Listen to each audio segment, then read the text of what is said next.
Kaya nga you do collaborations with hospitals. Yes, no? so now we have partnerships na. So, para magtuloy-tuloy siya to make it more sustainable.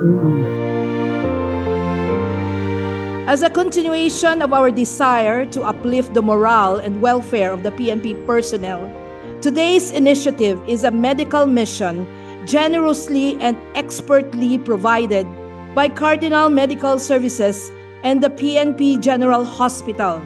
Through their dedication, we are able to bring accessible and quality healthcare services to our fellow Filipinos.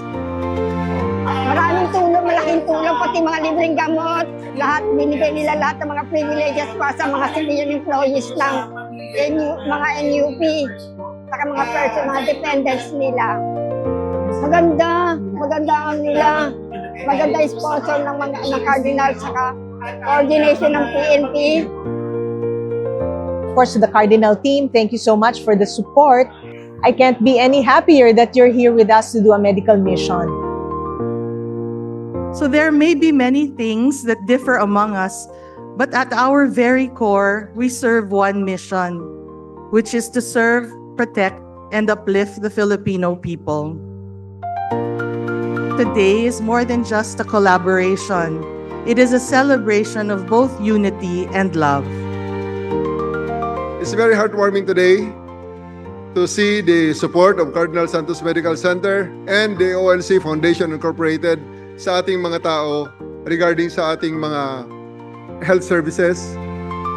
We are grateful sa PNP na napuntahan kami dito. So we hope na yung Cardinal Santos ay magpatuloy na magpunta pa rin sa PNP to give us the service. Lalo na yung mga walang-wala talagang check up. It's very fulfilling and it's nice to see this sector of the community. Also, syempre, nakakatulong tayo sa mga tao, gano'n. Mga pulis dito, parang nakakatuwa din marinig yung mga kwento. Cardinal Santos Medical Center, maraming salamat po sa mga naitulong niyo sa amin. Thank you so much. Thank you so much, Cardinal. And more power to you.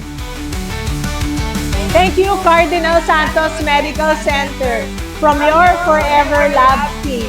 You are the best.